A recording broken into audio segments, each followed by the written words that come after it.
Réveille-toi, l'émission qui reconnecte à l'essentiel, présentée par Valérie Karchi, coach artiste de l'âme et conférencière, fondatrice de Wake Up and Smile. Mes très chers auditeurs, bonjour, ravi de vous retrouver pour une nouvelle émission Réveille-toi qui reconnecte à l'essentiel en éveillant et réveillant des parts insoupçonnées en vous. Aujourd'hui, j'ai grand plaisir d'accueillir dans nos studios un homme entreprenant qui construit des projets et monte des entreprises depuis l'âge de 16 ans.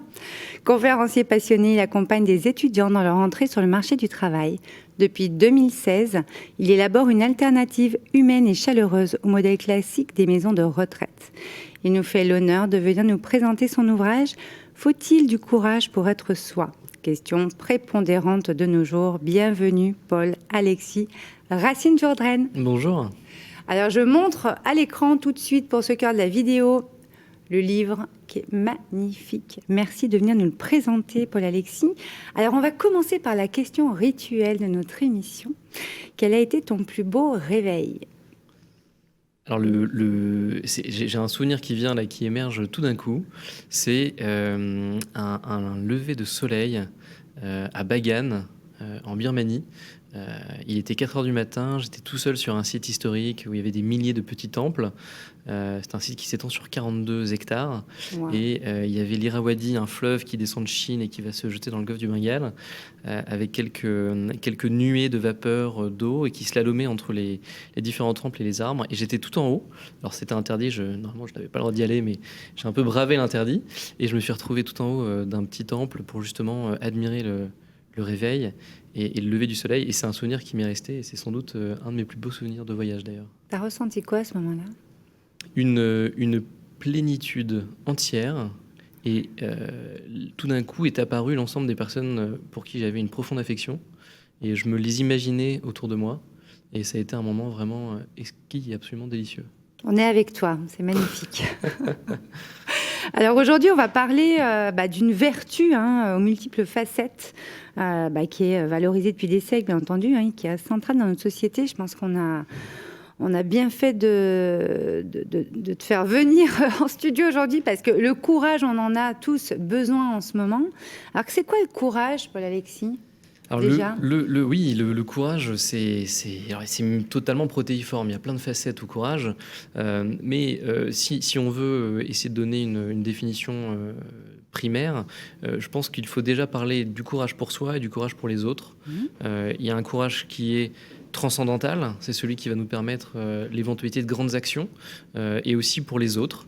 Et puis il y a un courage pour soi qui est tout aussi important, mais qui n'est pas forcément celui qui va bâtir pour autrui, mais qui va être celui qui peut nous permettre d'affronter la vie, de gagner en estime de soi et de pouvoir réaliser pour soi des grandes actions. Donc il y a un courage qui est peut-être individuel, c'est pas du tout péjoratif, et il y a un courage qui peut être transcendantal, qui peut être celui qu'on peut réaliser, qu'on peut faire émerger, mais aussi pour les autres. Très bien. Alors justement, le titre de ton ouvrage, c'est « Faut-il du courage pour être soi ?» Je te pose la question, être soi, pareil. Je prends vraiment les deux parties de ce titre qui est vraiment très fort. J'ai vraiment eu envie de te recevoir dans l'émission parce que c'est vraiment important d'en avoir pour soi et pour les autres. Mais pour être soi, c'est quoi être soi pour toi ? Alors, qui est entreprenant, ouais. C'est très intéressant d'avoir ta vision des choses. Alors, être soi, c'est extrêmement difficile puisque chaque personne, chaque humain, chaque individu, par essence, a sa propre individualité et donc sa propre façon de ressentir les choses et donc sa propre façon d'être soi. Après, c'est un petit peu comme l'ADN où finalement il y a tout un tas, comme une grande recette de cuisine avec tout un tas d'ingrédients et certains vont plutôt être attirés par tel ou tel ingrédient. Donc quand bien même pour soi on aimerait tout, il y a des choses qui nous paraissent plus ou moins importantes. Et je crois qu'être soi, c'est identifier ce qui nous semble être important en termes de valeurs, en termes d'éthique, en termes de morale, en termes d'ambition, en termes d'objectifs, et peut-être de créer la recette de sa vie avec les ingrédients justement qui nous semblent essentiels. Donc je crois qu'être soi, c'est s'écouter. Tout d'abord, c'est justement faire un travail sur soi pour comprendre ce qui nous est important. Et puis ensuite, de créer cette recette dans la vie, cette petite musique qui nous fait danser pour pouvoir vivre pleinement ce que l'on est. Alors c'est très très intéressant justement, s'écouter, hein, c'est vraiment tout part de soi finalement, c'est ça qui est intéressant. Absolument. On entend vraiment tout ça. Tu commences le livre par la question pourquoi développer son courage. Alors en tant qu'entrepreneur, en tant que conférencier, je pense que tu as quand même pour développer tous ces projets, etc. Dû développer ton propre courage. Tu parles de la promotion du courage, savoir vaincre son corps, ses peurs. Alors moi, j'ai envie de parler de savoir vaincre ses peurs, parce que nos auditeurs vont nous dire oui, mais bon, comment on fait avec ce courage? Donc moi, c'est ça qui m'intéresse. Tu mets à un moment donné dans le livre que le courage a un lien de parenté avec la peur, il lui ressemble, entre guillemets. Donc j'ai bien aimé cette phrase. J'aimerais qu'on la développe pour le coup, parce que tu dis dans le livre que notre peur va donc donner forme à notre courage. Et il y a autant de courage que d'individus. Donc on sent cette multifacette par rapport à l'unicité, à la singularité de chaque personne. Comment ça se fait que le courage est un lien avec la peur? Alors c'est assez intéressant parce qu'il y a effectivement autant de courage que d'individus, mais paralogiquement, il y a autant de courage que de peur.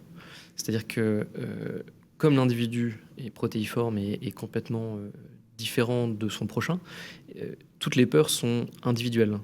Certains ont peur de la foule, certains ont peur d'insectes, certains ont peur des autres, certains ont peur de s'engager. Donc il y a énormément de types de peurs et le courage ne sera pas le même. Prendre un exemple très concret, assez simple, mais par exemple la peur du vide. Oui. Quand on est en haut d'une falaise, certains ont peur, d'autres pas. Est-ce que finalement se dépasser et monter jusqu'à un niveau élevé d'altitude alors qu'on a la peur du vide, est-ce que c'est aussi courageux que l'on ait cette peur ou pas? Et peut-être que l'intensité dans l'engagement que l'on y mettra ne sera pas la même selon qu'on ait peur du vide ou pas. Donc c'est ça qui est intéressant, c'est qu'on ne peut pas préjuger du courage des autres tant qu'on ne les connaît pas. Et qui se connaît mieux que soi-même? Donc on ne peut finalement pas préjuger du courage de la société d'autrui tant qu'on ne l'a pas pleinement vécu ou pleinement internalisé. Donc la peur est irrémédiablement associée au courage, puisque c'est la peur qui permet le courage. Est-ce qu'il y a des actions de courage sans peur? Je ne crois pas. Et après, peut-être que pour que le courage devienne cette vertu, il faut qu'elle soit transcendantale et donc qu'elle dépasse la propre personne, la propre individualité. On reprend l'exemple de cette personne qui monte la colline, même si elle a peur. Finalement, son courage, il est pour lui-même. Très bien, il se dépasse. C'est déjà énorme. Mais peut-être qu'il y a aussi d'autres courages qui permettent de se dépasser pour autrui. Par exemple, quelqu'un qui se jette d'un pont pour aller sauver une personne qui pourrait se noyer. Il se jette malgré sa peur, malgré qu'il ait peut-être la peur du vide, mais l'output, la finalité in fine de son action va être de sauver quelqu'un. Donc il n'y a pas de hiérarchie dans le courage, puisqu'on ne peut pas préjuger de la peur de chacun. Toutefois, on peut peut-être dresser dans les vertus une sorte de hiérarchie dans l'action qui permet à la fin de dire là on s'est vraiment dépassé, parce que se dépasser pour soi-même c'est bien, mais est-ce que c'est peut-être pas forcément individualiste, et peut-être que c'est ce pourquoi on est sur Terre, à contrario de se dépasser pour les autres, et là faire société, créer société, et là on dépasse un peu cette notion de courage pour arriver à une notion vraiment de vertu pure. Oui, je vois très bien. Après, on peut même se poser la question, quelqu'un qui a peur de monter la montagne du vide, et puis qui va quand même y aller... Est-ce qu'on est obligé d'y aller? Je pense que non aussi, tu vois. Il y a aussi tout ça, c'est un vrai choix. On a ce libre arbitre justement en nous qui fait que c'est pas parce qu'on a peur, on a le droit de dépasser cette peur ou d'aller dépasser une autre qui peut-être nous arrangera plus à ce moment-là. Absolument. Et alors là, mais je suis à 100% en accord avec ce qui vient d'être dit, notamment sur cette notion de liberté. C'est-à-dire que peut-être que la pression de la société fait que des gens, justement, qui seraient en bas de la colline diraient « mais il faut y aller, c'est comme ça que les vrais héros font ». Et finalement, si on n'a pas envie d'y aller, est-ce que c'est pas ça aussi en fait, ce qu'on disait tout à l'heure. Absolument. Commençons la mission. Absolument. Donc tout part de soi quand même. À un moment donné, c'est bien de le faire pour les autres, mais c'est vrai que je pense que c'est quand même important d'avoir déjà un baromètre interne. Tout à fait. Et c'est nous qui prenons la décision avant de voir ce que les autres voudraient pour nous, peut-être. Complètement. Exactement. Et sur justement s'écouter, il y a aussi ce principe de locus of control, de lieu de maîtrise. Ce qu'on appelle lieu de maîtrise, c'est est-ce qu'on a un lieu de maîtrise qui est interne ou est-ce qu'on a un lieu de maîtrise qui est externe? Est-ce que lorsqu'on a des actions, on aura tendance à attribuer le succès d'action à des artefacts extérieurs, à des choses qui nous arrivent de l'extérieur, ou au contraire, lorsqu'on a succès dans une action, est-ce qu'on prend aussi le temps de se remercier soi-même et de dire « Ok, c'est moi qui ai achevé. Et donc c'est moi qui ai réussi ». C'est un peu cette idée assez simple que j'évoque dans le livre à un moment donné, qui est de dire quelqu'un gagne au loto, la personne qui aura un locus de contrôle interne dira c'est grâce à la martingale incroyable que j'ai réussi à justement gagner le loto. Ouais. Et la personne qui aura un locus de contrôle externe dira c'est grâce à la chance. Ouais. Et je pense qu'analyser son lieu de maîtrise aussi, en préambule pour s'écouter soi-même, permet de comprendre beaucoup de choses dans la vie et peut-être parfois de se dépasser parce qu'on sait que là on a des lacunes. Effectivement, c'est assez intéressant parce que je pense que du moment qu'on prend quand même un repère pour soi, c'est quand même un baromètre important parce que combien il y a de personnes qui font des choses d'abord pour les autres. Alors, que ce soit externe, c'est une chose, mais au bout d'un moment, est-ce qu'on ne s'éloigne pas un petit peu de soi si on fait tout le temps pour les autres ? Complètement. Quand même, de petites vérifications, aller voir si c'est quand même aussi pour soi. Mais exactement, mais c'est essentiel. Parce que, effectivement, est-ce que c'est tout à fait courageux de faire une action que pour soi-même ? Est-ce que finalement, c'est pas tout aussi intéressant et peut-être plus courageux de savoir se dire non de temps en temps ? Voilà. Et d'accepter ses limites. Et c'est ça qui est très important dans le courage, c'est que le courage, ça permet de se confronter à ses peurs, à la réalité, à l'engagement, à l'action, mais ça permet aussi de se confronter honnêtement à ses limites.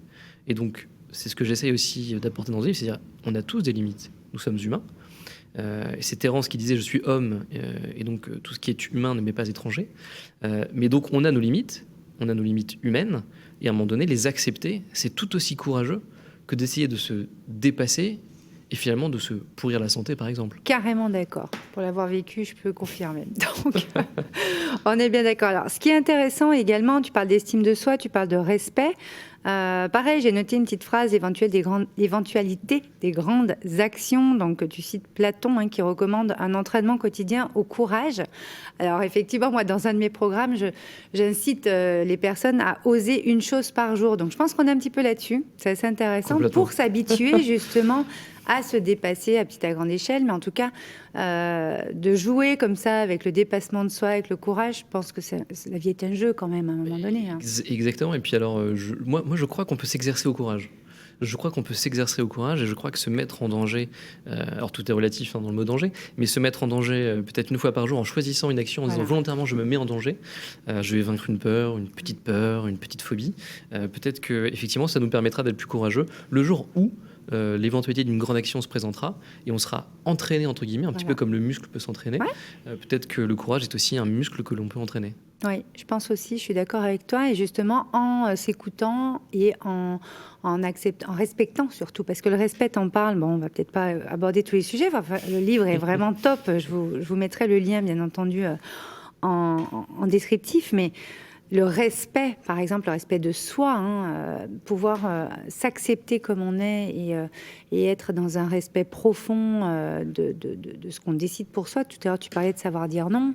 Je pense que c'est quand même ultra prépondérant d'apprendre à savoir dire non pour réguler nos limites, justement, parce que effectivement, pareil, j'ai vraiment développé beaucoup de choses là-dessus. Nous avons des limites. On n'est pas nos limites, quoi. À un moment donné, on a vraiment des limites, chacun différentes, comme le courage, comme différentes vertus, etc. Mais comprenons et admettons que nous avons effectivement des limites, et savoir dire non, poser un petit peu le cadre qui va évoluer avec nous, je pense, concrètement, c'est aussi avoir le courage de se respecter. Tout à fait, et le cadre évolue en même temps que nous évoluons. Et sur le soin, il y a une notion de soin de soi qui est extrêmement importante. Et il y a cette citation de Hans Jonas dans son livre « Principe responsabilité » qu'il a sorti dans les années 80. C'est « Agis de façon que les effets de ton action soient compatibles avec la permanence d'une vie authentiquement humaine ». C'est beau. Et c'est ça, c'est que les actions que l'on doit réaliser doivent être compatibles avec notre propre éthique et notre propre morale. Et c'est cette citation, finalement, cette façon de penser qui doit nous inciter parfois à dire non. Est-ce que l'on est en accord avec soi? Et on doit être dans la permanence de l'accord avec soi pour vivre une vie authentiquement humaine dans la durée. Voilà, donc si on veut aller d'une façon un peu plus triviale, qui veut aller loin ménage sa monture. Et donc il faut ménager son éthique, il faut ménager sa morale, et donc être en accord avec soi pour pouvoir avancer et progresser. Puis dans l'authenticité, là, on entend donc le mot authentique, il y a quand même cette vulnérabilité. Pour moi, tu vois, comme le courage a un lien de parenté avec la peur, il lui ressemble. Je trouve que la partie authentique qui aujourd'hui nous est vraiment demandée, de revenir dans cette humanité, de cette vulnérabilité, de l'authenticité, mais c'est notre humanité. Est-ce qu'il n'y a pas un lien là aussi avec l'authenticité au niveau du courage? Qu'est-ce que tu en penses? Je pense que le courage est une des premières vertus. C'est Aristote qui se dit que c'est la première des vertus parce qu'elle permet toutes les autres. C'est une vertu cardinale, elle est pivot. Qu'est-ce que la justice sans le courage? Qu'est-ce que l'honnêteté sans le courage? Le courage donne du panache à toutes nos vertus, et elle est cardinale parce qu'une action sans courage, finalement, peut-être n'est assez peu vertueuse.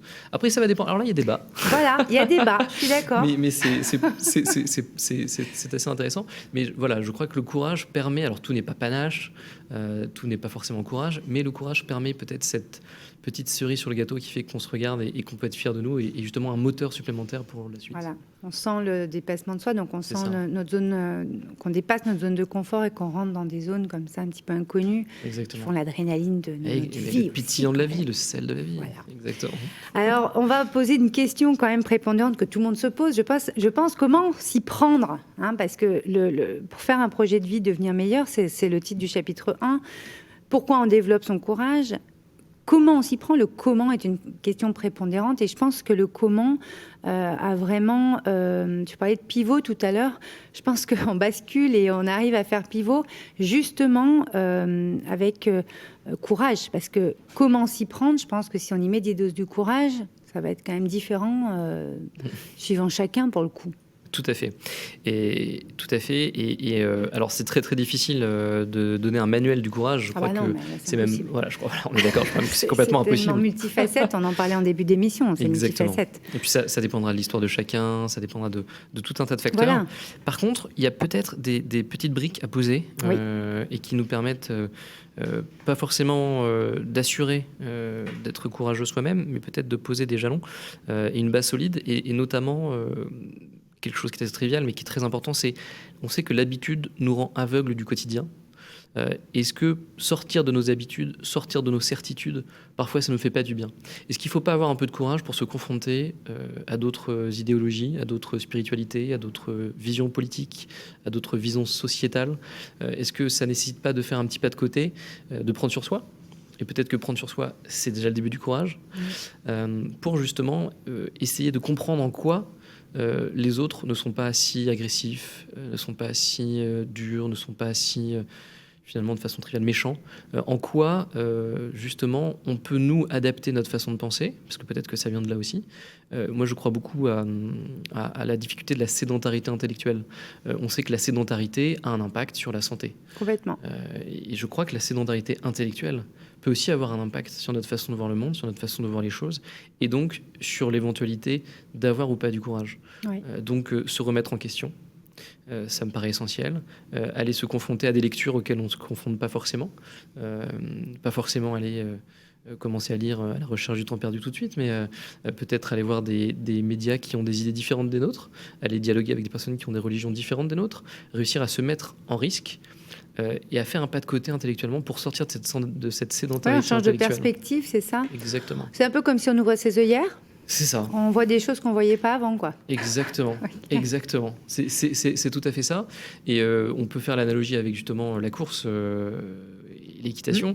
On a au début de course des chevaux qui parfois n'ont pas d'œillères. On leur met après les œillères, on leur met avant en fonction de la façon dont ils vont réagir. Mais je crois que nous, on n'est pas forcément des chevaux. Et donc justement, on a besoin de tirer enseignement de notre environnement. On n'est pas programmé vers une destination. unique. On n'est pas programmé pour mettre toute notre énergie dans un sens. Enfin, je crois. Après ça, c'est... Je pense que tu as raison, parce que quand tu parles de projet de vie, là, au début de l'ouvrage, un projet de vie pour devenir meilleur, je pense que tout projet, toute création qu'on va aller concrétiser, justement, tu parles de commencer, justement, y aller, quoi. À un moment donné, va évoluer de toute façon sur différentes formes. Le pas de côté va permettre de changer de perspective sur certains plans, donc de le faire évoluer en même temps que nous. Donc c'est ça qui est intéressant. Et complètement. C'est en mouvement, quoi. On sent, tu parlais de sédentarité intellectuelle tout à l'heure. Je pense que voilà, on est vivant, c'est important d'être en mouvement, quoi. Absolument. Et si on veut faire un peu aussi un parallèle avec cette découverte assez récente des neurones miroirs, ce sont des neurones qui se développent en regardant les autres. C'est-à-dire que les autres font des grandes actions, nos propres neurones vont se mettre à travailler comme si nous-mêmes, nous les avions réalisés. Donc c'est assez intéressant. Et contrairement à peut-être une philosophie qui a pu avoir lieu il y a quelques années, l'enfer c'est les autres, l'homme est un loup pour l'homme, je crois que l'enfer n'est pas les autres. Au contraire, je crois que notre salut vient des autres. Et peut-être que si notre salut vient des autres, alors le salut des autres vient de nous-mêmes. Donc si on est un minimum altruiste, il faut savoir travailler sur soi pour justement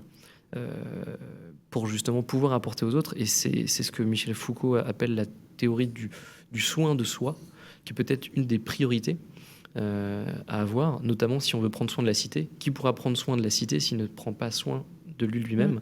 Et ça, c'est Socrate qui le dit. Et je suis assez d'accord avec ça. Entièrement d'accord. Alors justement, l'altruisme, tu en parles à un moment donné dans le livre. Bon, on ne va pas tout dire, parce que je vous laisserai aller, je vous remontre le livre à l'écran pour ceux qui regardent. Où est la caméra? Hop là! Faut-il donc du courage pour être soi, aux éditions Erol. L'altruisme, on en parle, on n'en parlera pas dans l'émission aujourd'hui, mais je pense que c'est effectivement... ça peut être quand même une essence du courage, parce qu'à un moment donné, je pense que si on n'est pas tourné vers les autres et donc pour soi-même, M', comme j'aime à le dire, par amour pour soi, on va difficilement pouvoir se tourner vers les autres. Et le courage demande justement cette dimension à 360, voire même plus. Donc moi, ce qui m'intéresse, c'est de savoir comment s'y prend, parce que donc tu dis, il faut commencer, perdurer, ou la théorie du séquençage, la simplicité, et puis tu as l'exercice solitaire aussi qui était super intéressant. Bon, bien sûr, enseignement, formation, je vais passer dessus, mais il y a vraiment une pratique du courage, de la théorie à la pratique, et une pratique raisonnée. Tu dis qu'il faut composer avec la peur. C'est un jeu, c'est quoi? Alors, moi, je vois ça de façon un peu organisée, descartienne, donc très rationnelle, parce que alors tout n'est pas raison, mais il en faut. Mais voilà, et ça peut nous donner au moins une trame. Et donc, à un moment donné, Descartes dit il faut parcelliser, il faut découper en autant de parcelles que possible les difficultés pour mieux les résoudre.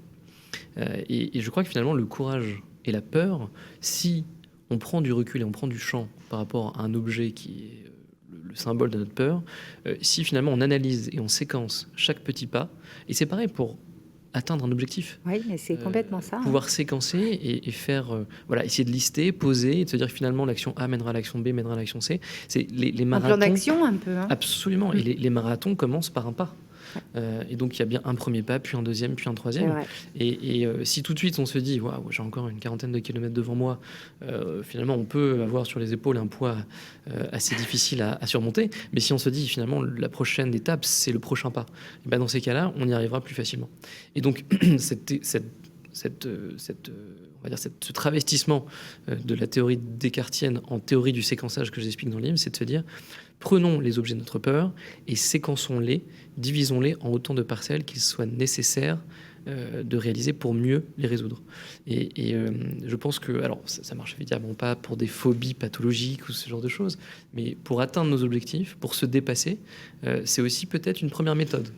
Moi, c'est exactement ce que j'applique dans mes accompagnements pour les entrepreneurs. Donc, c'est exactement ça. Et après, il y a vraiment aussi les switches à effectuer à chaque fois au niveau de sa façon d'être au fur et à mesure des pas, j'ai envie de dire, ou des actions. Parce que c'est comme on évolue constamment, on va avoir aussi une vision qui va évoluer et une façon d'être, une posture intérieure différente à chaque moment. Si on continue de prendre l'exemple du marathon, quand on commence le marathon, quand on est au milieu ou à la fin, je sais qu'il y a un moment dans un marathon, bon, pour le coup, moi, ça m'intéresse pas de faire un marathon, hein, je fais d'autres choses, mais il y a un moment où on a vraiment besoin de switcher, de courage, enfin de tenir. Là, je ne sais pas si tu as fait un marathon ou pas, Non.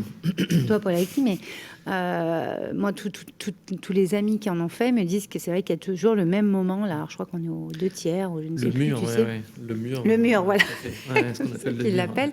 Et je pense que dans tout projet, dans toute création, toute action qu'on va faire vers quelque chose de plus grand que nous, parce que finalement, c'est toujours plus grand que nous, on va avoir besoin de toutes ces ressources, mais à un moment donné, on l'entend, hein. Il y a toujours, alors là, j'ai eu tout ça, ou là, il a fallu que je dépasse ça, mais je pensais que j'allais jamais y arriver, ou alors justement, on s'est pris comme un mur, il va falloir trouver une façon de contourner ou de passer. Enfin, je pense que ça t'est arrivé, moi ça m'est arrivé et dans notre vie d'entrepreneur et dans d'autres projets plus personnels. Mais cette théorie du séquençage dont tu parles dans ton livre est très intéressante parce que c'est important de se souvenir de ça, qu'effectivement, c'est Descartes, donc tu nous disais. C'est tout à fait, c'est dans la méthode de Descartes. Et finalement, alors, si on transpose la théorie à la pratique, si on va, par exemple, je suis allé il y a quelques mois dans l'Himalaya, et pour pouvoir monter au sommet, les Sherpas vont en fait de façon horizontale. Donc ils montent pas direct du point A au point B, qui est le point culminant, parce qu'ils savent très bien qu'ils n'y arriveront pas. Par contre, ils vont de façon verticale, wow, en progressant step by step, quoi. Et finalement, ils se disent, ok, ils regardent le sommet, mais ils se disent pas le but c'est le sommet. Ils savent très bien que si le but c'est le sommet, ils n'y arriveront pas. Par contre, ils vont regarder à la verticale, et ils vont voir le point A, le point B, puis un petit peu plus haut le point C, puis un petit peu plus haut le point D, ce qui leur permet d'atteindre leur objectif. Alors ça va peut-être être plus long, mais au moins ils vont y arriver. Doucement mais sûrement, quand même, non ? Voilà, exactement. Qui va piano Vassano, tout à fait. Et donc finalement, c'est exactement cette théorie purement philosophique, un peu abstraite, abscon, appliquée à la réalité. Ils ont séquencé cette montée, et j'ai tout de suite, ça m'a beaucoup amusé quand je les ai vus, parce que c'était vraiment cette théorie du séquençage qui fait que petit à petit on peut atteindre nos objectifs. Pas besoin de tout de suite viser, mais peut-être, voilà, et c'est ce que disait aussi le fondateur d'Amazon, c'est si vous pensez que vous allez y arriver demain, vous avez tort. Si vous pensez que vous allez y arriver dans une semaine, vous avez tort. Si vous pensez que vous allez y arriver dans un an, peut-être un peu plus raisonnable. Par contre, si vous pensez que vous allez y arriver dans 10 ans, là vous avez certainement raison. Mais c'est vraiment intéressant parce que justement, je pense que dans notre société d'ultra-consommation, la société dans laquelle on vit, puis on nous a sûrement fait croire ça aussi, mais le tout de suite, tu sais, effectivement, moi je le vois dans mes accompagnements pour le coup, les personnes se sont souvent découragées parce qu'elles ont été trop vite et à un moment donné, doucement mais sûrement, moi j'arrête pas de le dire, c'est hyper intéressant parce que ça permet, toi tu dis de perdurer, moi je dis souvent de persévérer, d'arriver quand même, t'as un petit mix comme ça de patience et et on y va, tu vois, c'est vraiment intéressant pour arriver justement à l'objectif qu'on s'est fixé. Et souvent, l'objectif qu'on se fixe est encore différent quand on y arrive, quoi. Exactement. Et parfois, alors c'est Oscar Wilde qui disait il faut viser les étoiles, au pire on décroche la lune. Voilà, c'est une étape sur le chemin des étoiles. Mais c'est vraiment cette vision de se dire... découpons, et après j'ai beaucoup aimé ce que tu disais sur l'état d'esprit, parce qu'effectivement à chaque séquence correspond un état d'esprit. Si on prend l'entrepreneuriat, le mindset, l'état d'esprit du tueur qui peut-être prévaut au tout début de l'aventure parce qu'il va faire face à énormément de difficultés, aux gens qui diront de toute façon c'est impossible. Ça aussi, les autres là. Exactement, et donc ça va être compliqué, tu vas pas y arriver, tu te mets en risque. C'est pour ça qu'il faut t'allumer déjà toi, quoi. Si toi déjà tu ne crois pas 100% pour avoir le courage, après c'est compliqué. Exactement, là. Et donc il y a cet état d'esprit qui sera pas forcément le même quand il faudra gérer un client. Là, si on arrive avec nos sabots de guerriers, de combattants, je ne suis pas persuadé qu'on arrive à signer un contrat qui ne sera pas non plus le même lorsqu'on aura nos 10 premiers salariés et qu'il va falloir faire preuve de management, d'empathie, de compréhension. Donc je crois qu'à chaque petite séquence va correspondre à un état d'esprit. Je n'avais pas fait le lien, mais tu me permets de le faire. Et c'est sans doute ça, une des clés qui nous permettra d'arriver au courage qui peut apporter aux autres. Donc pour moi, le vrai courage qui doit valoir, qui est le courage qui nous transcende, quoi. Exactement, on est là pour servir, pour contribuer. Vous employez le mot que vous voulez, mais effectivement, c'est quand même le but pour lequel nous sommes ici quand même, de pouvoir, en tant qu'être créateur, créer des choses qui vont pouvoir nous nourrir suffisamment en termes de passion, de tout ça, et aussi nourrir les autres, mais qui est une vraie contribution. Et je pense que c'est comme ça qu'on tient, qu'on perdure. Et la théorie du séquençage dont tu parles est vraiment intéressante, Paul-Alexis, parce que derrière tu parles de la simplicité, de l'exercice solitaire. Je pense qu'effectivement on est seul donc ça je vous laisserai découvrir, on va pas tout vous dire, mais quand même voilà, cette simplicité est intéressante. On va pas trop en dire. Donc en tout cas, tu nous parles de composer avec la peur. Donc là, on a bien compris par rapport à ce qu'on disait tout à l'heure, ce lien de parenté qu'il y a avec le courage. Donc ça, c'est super intéressant. Et puis, pour terminer, on va quand même aborder aussi toute la partie sur les leçons de courage. Alors, je vais les lister, puis on en prendra une pour terminer l'émission. Donc, tu dis soyez endurant. Donc, je pense que ça va bien avec ce qu'on vient de dire. Soyez curieux. Soyez bienveillant, soyez joyeux, analysez votre lieu de maîtrise, soyez rusé, soyez imaginatif, soyez engagé, soyez vous-même et soyez libre. Alors justement, moi, ce qui m'intéressait, c'est dans ces notions de courage, dans ces leçons de courage, dans ces enseignements. Tout à l'heure, tu parlais d'horizontalité, de verticalité, finalement, pour monter la montagne.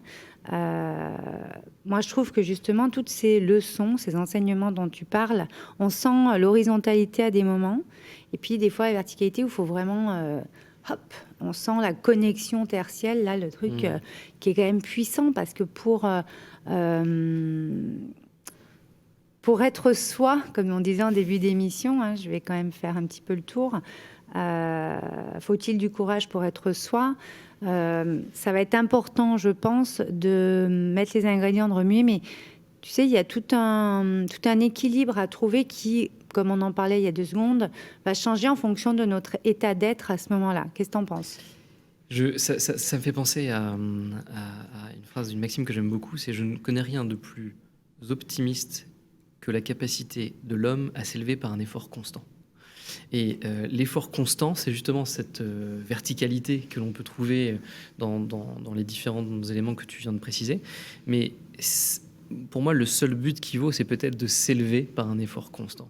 Donc l'effort constant apporte cette élévation très importante, qui peut être aussi protéiforme, intellectuelle, spirituelle, peut-être aussi sentimentale, amicale, et aussi dans le travail. Mais voilà, je ne connais rien de plus optimiste que la capacité de l'homme à s'élever par un effort constant. Et peut-être que, par exemple, on pourrait commencer par, et là c'était Eleanor Roosevelt qui disait, les petites gens parlent des personnes, les gens moyens parlent des dates, et les grands esprits parlent des événements, parlent des idées. Ouais. Et en fait, c'est ça. C'est peut-être qu'on peut arrêter de parler de son prochain, on peut arrêter les petits esprits parlent des gens, on peut arrêter de parler sur personnes, etc. On peut aussi arrêter de parler de dates, de choses peut-être un peu précises qui nous ont, quand on revient chez soi. Mais si on se dit, OK, parlons d'idées. Et là, tout de suite, je crois qu'on pourra aussi s'élever. Voilà. On ouvre un champ, là. On ouvre un champ. On sent que, tu sais, ça, comme les œillères, là, ça fait tac, tac, tac. Exactement. Vous regarderez la vidéo, voilà. Je fais le geste. C'est impossible à expliquer. On enlève nos œillères et on parle d'idées. Et peut-être que ça nous permettra aussi de nous élever. Et oui, parce que là, pour le coup, il n'y a plus de limite. Sinon, on reste bloqué. Exactement. On peut rester bloqué longtemps. Alors, tu t'appuies sur la vie d'innombrables héros de l'histoire et des plus grands penseurs dans cet ouvrage qui décrypte donc la vertu du courage. C'est vraiment une philosophie profondément libératrice qui nous permet de devenir meilleurs. Voilà ce que tu nous dis. Je vous laisserai découvrir donc cet ouvrage très très beau de Paul-Alexis Racine-Jourdraine. Faut-il du courage pour être soi, aux éditions Erol. Je vous mets le lien donc en descriptif comme d'habitude. Dernière question avant de terminer cette émission, Paul-Alexis. Est-ce que tu pourrais nous donner un conseil pour garder le sourire, pour garder le smile ? Eh bien, moi, avec courage. je me presse de rire de tout. par peur de m'obliger, d'en pleurer. Ça, c'est Beaumarchais dans Figaro. Et je crois qu'on doit s'obliger de rire de tout pour justement éviter de tomber dans le marasme qui peut être ambiant de temps en temps. Et donc, chaque petit fait, chaque petit événement peut être sujet à rire. Et je crois que le premier sujet d'étude, c'est nous-mêmes. Alors, rions de nous-mêmes. C'est très, très beau. Merci beaucoup, Paul-Alexis. Alors, le mot de la fin, je l'ai tiré donc de ce magnifique ouvrage. Je vous lis tout ça. Donc, fermeté, solidité intellectuelle, courage de penser par soi-même. Voilà à quoi nous entraîne notre appétence naturelle de la liberté. Si nous travaillons à réfléchir par nous-mêmes, pour penser librement, nous apprendrons le courage et nous nous y perfectionnerons. On terminera là-dessus. Merci beaucoup d'avoir été avec nous aujourd'hui, Paul-Alexis. Je te dis à très bientôt. Merci beaucoup, à bientôt. Au revoir. Réveille-toi, l'émission qui reconnecte à l'essentiel, présentée par Valérie Karchi, coach artiste de l'âme et conférencière, fondatrice de Wake Up and Smile.